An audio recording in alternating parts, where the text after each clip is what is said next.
Hello दोस्तों, आज हम लोग वैद्युत क्षेत्र जो चैप्टर पढ़ रहे थे, ठीक है ना, इलेक्ट्रिक फील्ड जो चैप्टर पढ़ रहे थे उसमें अगला टॉपिक हम लोग को पढ़ना है वैद्युत द्विध्रुव। तो आज हम लोग को पढ़ना है वैद्युत द्विध्रुव क्या होता है, फिर वैद्युत द्विध्रुव से वैद्युत द्विध्रुव आघूर्ण क्या होता है, उसके बाद वैद्युत द्विध्रुव आघूर्ण में अक्षीय स्थिति में किसी बिंदु पर वैद्युत क्षेत्र की तीव्रता क्या होती है। यहाँ तक आज हम लोग इस वीडियो में लेक्चर को क्या करेंगे, कंप्लीट करेंगे। तो चलिए इसको समझने के लिए, ठीक है, तो इस वीडियो को आपको पूरा देखना पड़ेगा। अगर आप स्किप करके बीच से चले जाते हैं तो आपको ये समझ में नहीं आने वाला, ठीक है। तो वैद्युत द्विध्रुव बोर्ड के एग्ज़ाम कह सकते हैं दृष्टि से बहुत ही इम्पोर्टेंट होता है और ये कई नंबर के आ भी जाते हैं पेपर में, 2 नंबर के, कभी कभार कभी 1 ही नंबर का पूछ लेता है। लेकिन वैद्युत द्विध्रुव की जो अक्षीय स्थिति है उस कंडीशन में पेपर में अक्सर क्वेश्चन पूछ लेता है कि अक्षीय स्थिति में वैद्युत क्षेत्र की तीव्रता क्या होगी, ठीक है। तो चलिए शुरू करते हैं।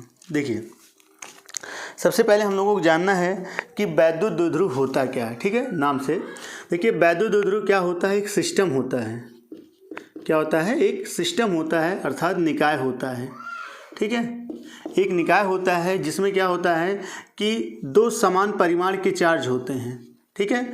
अगर ये पॉजिटिव है, ठीक है, 2 समान परिमाण के चार्ज हैं, यानी यदि ये Q है तो ये भी Q होगा, ये 2Q है तो ये भी 2Q होगा, ठीक है। कहने का मतलब ये है कि अगर ये 10 कूलाम का है तो ये भी 10 कूलाम का होगा, ये 5 कूलाम का है तो ये भी 5 कूलाम का होगा, ठीक है। लेकिन प्रकृति में कैसा होना चाहिए, विपरीत, अपोजिट, यानी ये पॉजिटिव तो ये क्या होना चाहिए, निगेटिव, और ये अल्प दूरी पर क्या हो, स्थित हो। और इनके बीच की जो दूरी है, अल्प दूरी, उसको हम लोग यहाँ पर कैलकुलेशन के लिए 2L मान लेते हैं। कितना मान लेते हैं, 2L मान लेते हैं।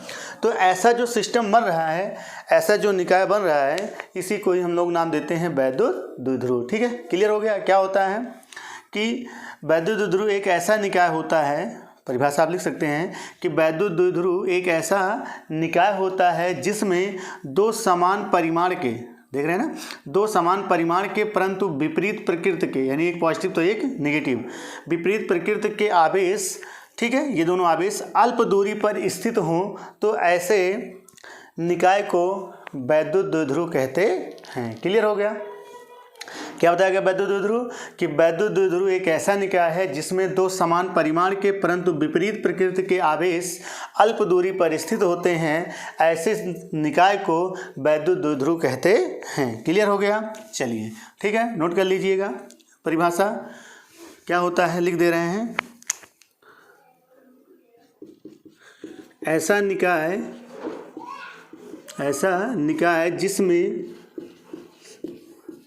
जिसमें समान परिमाण के परंतु विपरीत प्रकृति के आवेश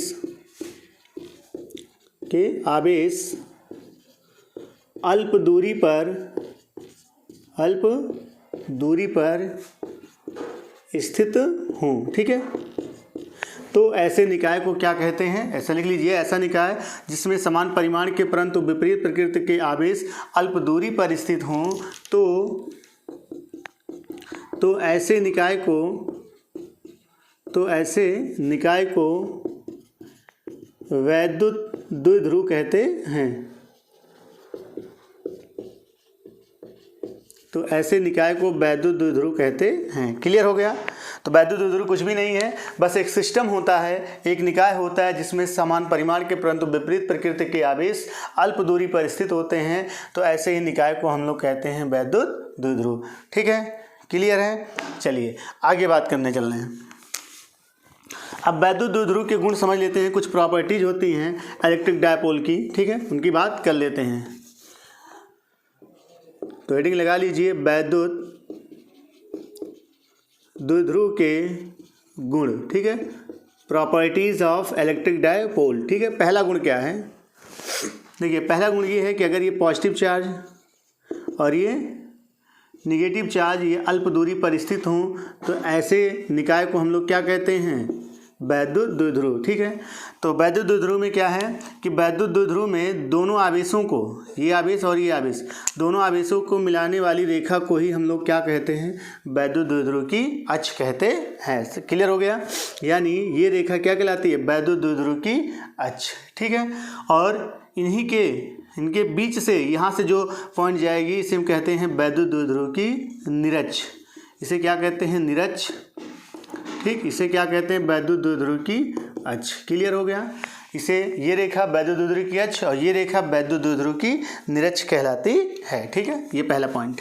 पॉइंट नंबर दूसरा ये है कि वैद्युत द्विध्रुव में जो नेट आवेश होता है, यानी नेट चार्ज, ठीक, नेट चार्ज जो होता है वैद्युत द्विध्रुव का वो क्या होता है, 0 होता है, ठीक है।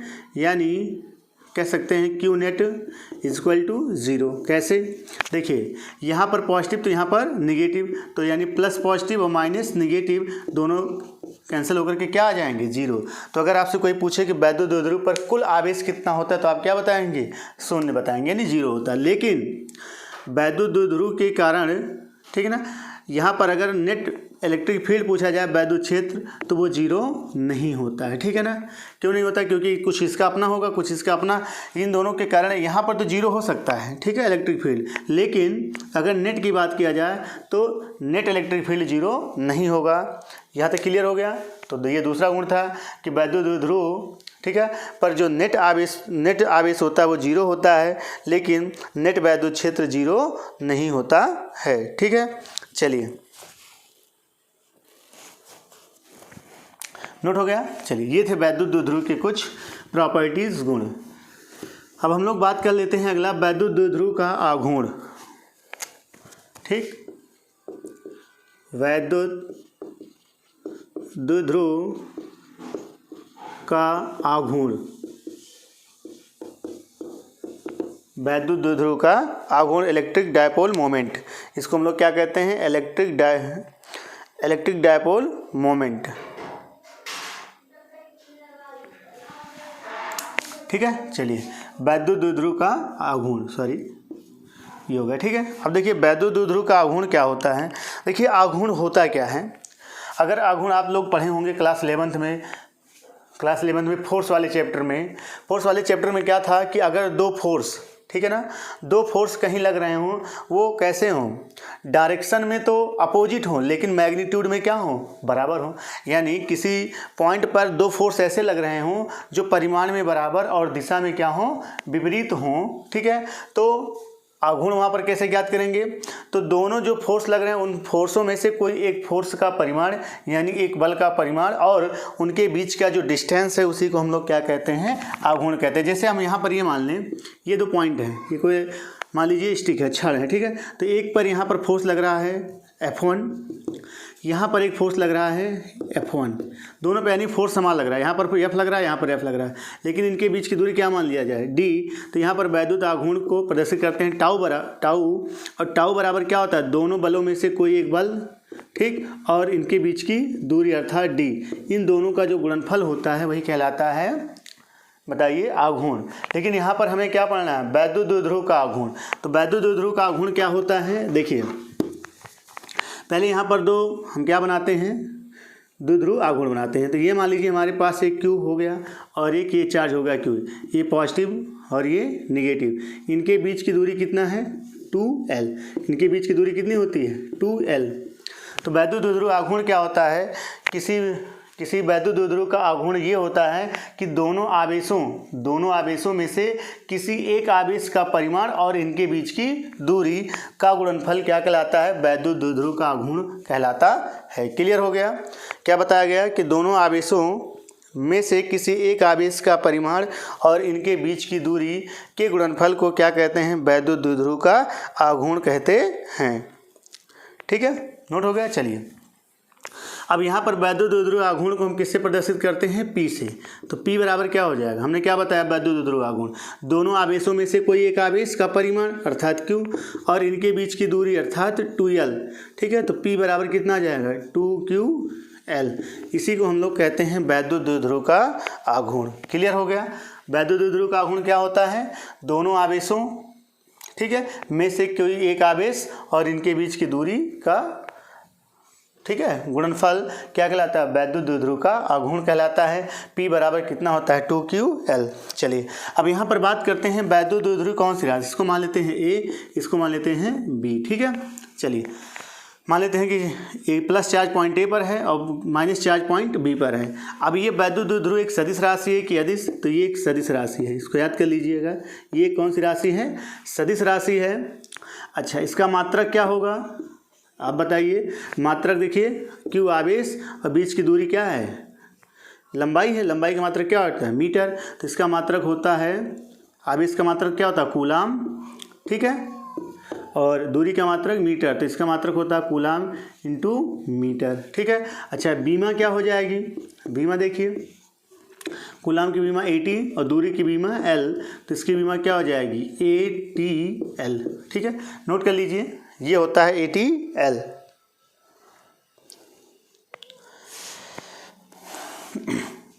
ठीक है, अगर इसको देखिए कहीं कहीं सीरियल वाइज में ऐसे नहीं लिख करके हम ऐसे लिख सकते हैं, पहले L लिखा है, फिर T, फिर A, ये हो गया, ठीक है। चलिए कोई दिक्कत नहीं। तो क्लियर हो गया। वैद्युत द्विध्रुव का आघूर्ण क्या होता है? वैद्युत द्विध्रुव का आघूर्ण दोनों आवेशों में से किसी एक आवेश का परिमाण और इनके बीच की दूरी का गुणनफल क्या कहलाता है? वैद्युत द्विध्रुव का आघूर्ण कहलाता है, ठीक है। आप जो परिभाषा लिख लीजिएगा जो हम बोल रहे हैं। क्या बोल रहे हैं कि किसी भी द्विध्रुव का जो आघूर्ण है, यानी किसी वैद्युत द्विध्रुव का आघूर्ण दोनों आवेशों में किसी एक आवेश का परिमाण तथा उनके बीच की दूरी का गुणनफल वैद्युत द्विध्रुव आघूर्ण कहलाता है। क्लियर हो गया यहाँ तक? चलिए, हमने क्या बताया कि एक सदिश राशि है और एक व्युत्पन्न राशि भी है। इसका मात्रक कूलाम इंटू मीटर होता है। बीमा क्या होती है? LAT, ठीक। अब सबसे बड़ी बात ये होती है इसकी डायरेक्शन किधर की ओर होगी। अगर सदिश राशि है तो इसका डायरेक्शन हमेशा याद रखना निगेटिव से पॉजिटिव की ओर, ये होता है इसका डायरेक्शन। ये निगेटिव है, ये पॉजिटिव है, तो निगेटिव से पॉजिटिव की ओर होता है इसकी दिशा। क्लियर हो गया? चलिए यहाँ तक नोट कर लीजिए।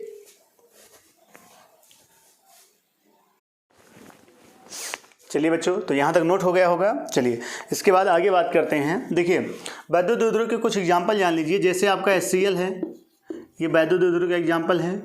H2O हो गया, ठीक है, CH4 हो गया। तो कहने का यहाँ पर आप ये भी समझ सकते हैं कि जहाँ पर, ठीक है, ऐसे कंपाउंड यानी ऐसे यौगिक जिनमें कोवैलेंट बॉन्ड बनता है यानी सहसंयोजी बंध बनता है, वहाँ पर कह सकते हैं कि वैद्युत द्विध्रुव आघूर्ण पाया जाता है, ठीक है। क्लियर हो गया? ठीक है। एक बात और ध्यान सुनना, जो केमिस्ट्री में हम लोग पढ़ते हैं वैद्युत द्विध्रुव आघूर्ण, यहाँ पर इसका डायरेक्शन किधर से की ओर है? निगेटिव से पॉजिटिव की ओर, ठीक है। लेकिन केमिस्ट्री में जो है वैद्युत द्विध्रुव का जो डायरेक्शन होता है, दिशा होती है, क्योंकि सदिश राशि है तो इसका डायरेक्शन होता है, वो डायरेक्शन पॉजिटिव से निगेटिव की ओर होती है। क्लियर हो गया? किधर से किधर की ओर होती है? पॉजिटिव से निगेटिव की ओर होती है, ठीक है। तो चलिए यहाँ पर आपने नोट कर लिया। अच्छा, वैद्युत द्विध्रुव का मात्रक बताया गया कूलाम इंटू मीटर। इसके अलावा भी इसका एक मात्रक होता है डिवाइन, ठीक है। इसके अलावा इसका एक मात्रक होता है डिवाइन, उसको भी आप नोट कर सकते हैं, ठीक है।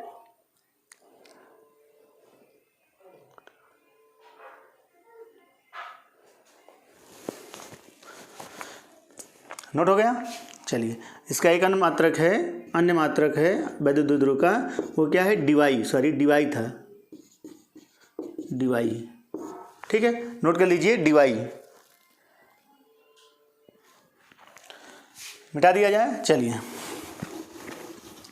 अब हम लोग देखते हैं कि वैद्युत द्विध्रुव जो था उसके अक्षीय स्थिति में, जिसे हम लोग कहते हैं अनुदैर्ध्य स्थिति में, ठीक है, किसी भी बिंदु पर वैद्युत क्षेत्र की तीव्रता कितनी होती है। तो चलिए, बहुत ही खूबसूरत सा टॉपिक है, बहुत इंपॉर्टेंट है, बहुत ईजी भी है, ठीक है। तो लगाते हैं वैद्युत द्विध्रुव की अक्षीय, इसी को कहते हैं अनुदैर्ध्य स्थिति। क्या कहते हैं? अनुदैर्ध्य स्थिति। तो अक्षीय स्थिति में किसी बिंदु पर वैद्युत क्षेत्र की तीव्रता। ठीक है, क्लियर हो गया। तो हमारे पास कोई इलेक्ट्रिक डायपोल हो, उस इलेक्ट्रिक डायपोल में उसके अक्षीय स्थिति में एक्सियल एक्सिस पर किसी बिंदु पर वैद्युत क्षेत्र की तीव्रता कितनी होगी, इसका हमें कैलकुलेशन करना है। ठीक है, तो चलिए ये है टॉपिक, बहुत इंपॉर्टेंट है, बोर्ड में आ जाता है। ठीक है, तो देख लेते हैं क्या है। देखिए यहाँ पर हमने ये कहा, चलिए यहाँ से बनाते ताकि उधर तक पूरा हो जाए, थोड़ा लंबा टॉपिक है बहुत ईजी, कुछ है नहीं इसमें, कि एक पॉजिटिव चार्ज हो गया, ये नेगेटिव चार्ज, और ये क्या हो गया, पॉजिटिव चार्ज। ठीक है, इनके बीच की दूरी कितनी होती है, 2L। क्लियर हो गया। अब इनके एक्सिस पर, ठीक है, अच्छी स्थिति ये तो होगी, ये इनकी अच्छी स्थिति है। ठीक है, ये हो गया अच्छी स्थिति। अब यहाँ पर इसकी अच्छी स्थिति पे चाहे यहाँ कहीं पर भी हम लोग क्या ज्ञात करें, वैद्युत क्षेत्र की तीव्रता कितनी होगी। ये हम कैसे ज्ञात करेंगे, इसका डेरिवेशन करना है फार्मूले का। ठीक है, देखिए यहाँ पर ये पॉइंट मान लेते हैं P, क्या मान लेते हैं P, यानी हमें भी इस P पॉइंट पर इस द्विध्रुव के कारण इस पर वैद्युत क्षेत्र की तीव्रता ज्ञात करनी है। तो यहाँ से ये डिस्टेंस के मिड पॉइंट से देखते रहे ना, ये आपका इतना होगा L होगा, क्योंकि पूरा 2L है तो आधा कितना होगा L, इधर भी कितना होगा L। अब यहाँ से इसके मिड पॉइंट से मान लेते हैं कि वो पॉइंट कितनी दूरी पर है, R डिस्टेंस पर, कितने पर है, R। तो यहाँ से कितना होगा आप खुद ही सोच सकते हैं, यहाँ से पूरा R है, इतना L है, तो ये हो जाएगा कितना, R माइनस L। क्लियर हो गया। चलो अब यहाँ से यहाँ तक R है और इतना दूरी क्या होगी, L, तो यहाँ से ये डिस्टेंस कितना होगा, R प्लस L। क्या किसी को दिक्कत यहाँ तक, नहीं। तो फिर से बता दे रहे हैं, हमने माना कि हमारे पास एक वैद्युत द्विध्रुव है जो प्लस की और माइनस की आवेश से मिलकर के बना हुआ है। ठीक है, उसके एक्सिस पर बिंदु O से, यहाँ पर एक पॉइंट है O, ठीक है, इसके यानी इसके मिड पॉइंट O से R दूरी पर, कितनी दूरी पर, R दूरी पर एक बिंदु P है। इस पॉइंट P पर हमें वैद्युत क्षेत्र की तीव्रता ज्ञात करनी है। ठीक है, तो कैसे ज्ञात करेंगे, बहुत ईजी है। देखिए हमने मान लिया कि यहाँ से डिस्टेंस R है, ये इतना L है, तो ये कितना हो जाएगा, R माइनस L। ठीक है, और यहाँ से ये दूरी कितना है, L, तो यहाँ से पूरा ये डिस्टेंस कितना हो जाएगा, R प्लस L। तो बस कुछ है नहीं, ख़त्म हो गया। ठीक है, इसके कारण इस पर और इसके कारण इस पर वैद्युत क्षेत्र की तीव्रता ज्ञात कर लीजिए, डायरेक्शन के अनुसार दोनों को ऐड कर लीजिए, बस सॉल्व हो गया। ठीक है, तो चलिए देखते हैं पॉइंट नंबर 1। पॉइंट नंबर 1 में हम लोग पहले देखेंगे कि इस प्लस क्यू वाले के कारण, ठीक है ना, यानी प्लस क्यू के कारण बिंदु P पर वैद्युत क्षेत्र, ठीक है, कितना होगा। देखिए हम लोग पता है कि अब एकल बिंदु हो गया, बिंदु आवेश के कारण किसी बिंदु पर वैद्युत क्षेत्र की तीव्रता E बराबर क्या होता है, 1/4πε0 Q/R²। तो यहाँ पर प्लस के कारण इस पर ज्ञात करेंगे तो कितना आ जाएगा, E1 मान लेते हैं। तो E1 बराबर 1/4πε0। अच्छा ये भी मान ले रहे हैं कि पूरा सिस्टम जो है किस में है, वैक्यूम में है, निर्वात में है। ठीक है, तो 1/4πε0 Q/R²। तो Q/R², R क्या होता है, इनके बीच की दूरी, तो इनके बीच की दूरी कितना है, R माइनस L का होल स्क्वायर। ठीक है, अच्छा अब इसका डायरेक्शन किधर होगा, ये पॉजिटिव है, तो इसके कारण इस बिंदु पर इधर की ओर होगा इसका डायरेक्शन, अर्थात E1 का। क्लियर हो गया। तो इसका डायरेक्शन होगा, इसको हम पॉइंट नहीं नाम दिया तो चलो दे देते हैं इस पॉइंट को A, इस पॉइंट को B। इसका डायरेक्शन होगा B से P की ओर, B से P की ओर। चलिए अब इसी के प्रकार माइनस Q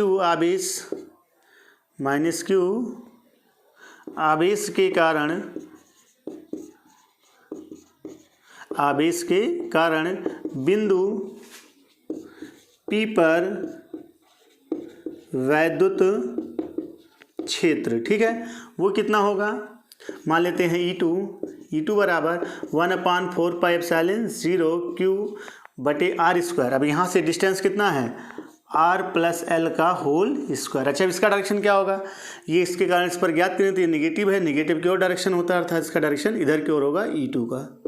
ठीक है, तो ये किधर से किधर होगा, P से A की ओर, P से A की ओर होगा डायरेक्शन। क्लियर हो गया। अब देखिए इस पर नेट अगर ज्ञात करना है, ठीक है ना, तो यहाँ पर P पर हमें क्या ज्ञात करना है, बिंदु P पर ठीक है, कुल वैद्युत क्षेत्र या परिणामी वैद्युत क्षेत्र ऐसा लिख दीजिए, बिंदु P पर परिणामी वैद्युत क्षेत्र, ठीक है, परिणामी वैद्युत क्षेत्र वो कितना होगा, एक इधर की ओर एक इधर की ओर। तो आप देख रहे हैं कि ये पॉजिटिव है, ये इसके पास है नज़दीक, तो इसके कारण इस पर इलेक्ट्रिक फील्ड का मान E1 ज़्यादा होगा, और ये दूर है, ये पॉइंट माइनस के कारण इधर की ओर है, लेकिन ये क्या होगा, दूर होने के कारण E2 का मान उतना नहीं होगा, ठीक है। तो हम कह सकते हैं यहाँ पर E1 का जो परिमाण है वो ग्रेटर देन किससे, E2 से। तो नेट कितना हो जाएगा, ई नेट हम इसको कह सकते हैं, ठीक है, ई नेट बराबर हो जाएगा E1 माइनस E2 मैग्नीट्यूड, ठीक है, E1 माइनस E2। यहाँ तक सबको क्लियर है, नोट कर लीजिए यहाँ तक। चलिए अब सबका मान रख देते हैं, क्लियर सॉल्व कर लेते हैं। चलो E1 का मान कितना है, ये है 1/4 पाई एप्सिलॉन 0, और क्या होगा Q अपान R माइनस L का होल स्क्वायर माइनस, ठीक है, माइनस ये हो जाएगा 1/4 पाई एप्सिलॉन 0 Q अपान R प्लस L का होल स्क्वायर। दोनों में कॉमन क्या है, Q/4 पाई एप्सिलॉन 0 क्या हो जाएगा, कॉमन। यहाँ पर हो जाएगा 1/R माइनस L का होल स्क्वायर माइनस, ठीक है, 1/R प्लस L का होल स्क्वायर, ठीक है। यहाँ तक क्लियर हो गया। चलिए अब इसी को सॉल्व कर लेते हैं। यह आ जाएगा Q अपान 4 पाई एप्सिलॉन 0, ठीक है। इसको सॉल्व करेंगे तो देखिए ये हो जाएगा, इसका इधर इसका गुणा इधर, ठीक है, तो हो जाएगा R प्लस L का होल स्क्वायर माइनस, इसके इधर हो जाएगा R माइनस L का होल स्क्वायर बटे, देखिए A minus B A plus B, तो A square minus B square, यानी R square minus L square, और दोनों का होल स्क्वायर है तो होल स्क्वायर लगा दीजिए, ठीक है। यहाँ तक क्लियर हो गया। चलिए इसको मिटा दे रहे हैं इधर, क्योंकि हमें यूज करना है जगह, ठीक है। अब देखिए ई नेट कितना आ गया, ई नेट बराबर देखो Q/4 पाई एप्सिलॉन 0, अच्छा यहाँ पर लिखेंगे R square plus L square, पूरा सॉल्व कर देना, R square plus L square plus 2RL। यहाँ क्या होगा, A square plus B square minus 2AB है, तो यहाँ पर चिन्ह बदल जाएंगे क्योंकि आगे माइनस में है, तो हो जाएगा minus R square minus L square plus 2RL, ठीक है, डिवाइडेड बाई कितना हो जाएगा, R square minus L square का होल स्क्वायर।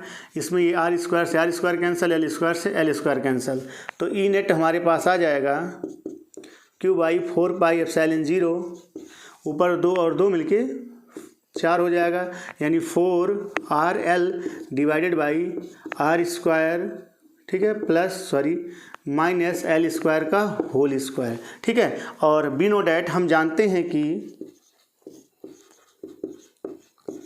क्या जानते हैं, P बराबर 2QL।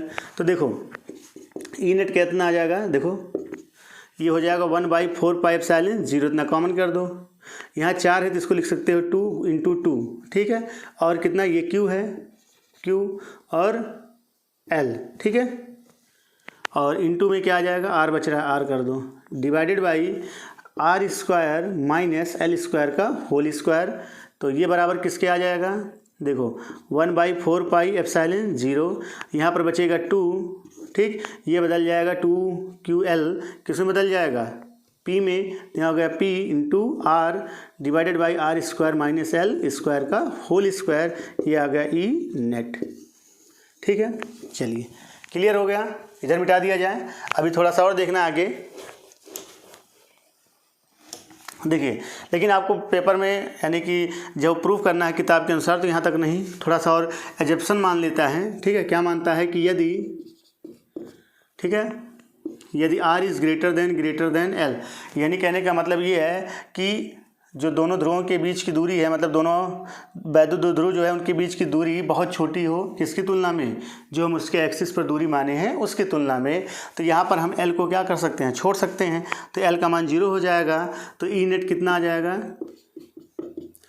ई नेट आ जाएगा 1/4 पाई एप्सिलॉन 0, ठीक है, 2PR बटे, देखो ये तो 0 हो जाएगा, तो ये R की घात कितना हो जाएगा, 4। अब एक R से एक R कैंसिल हो जाएगा, तो ई नेट आ जाएगा हमारे पास 1/4 पाई एप्सिलॉन 0 ये आ जाएगा 2p/r³। ये होता है कि कोई वैद्युत द्विध्रुव हो, उसके एक्सिस पर, उनके अक्ष पर किसी भी बिंदु पर वैद्युत क्षेत्र की तीव्रता। ठीक है, तो यहाँ पर क्या आया कि जो वैद्युत क्षेत्र की तीव्रता होती है ई, ठीक है, देखो दोनों पहले इतना नोट कर लीजिए, फिर हम आपको डिफरेंस बताते हैं क्या है।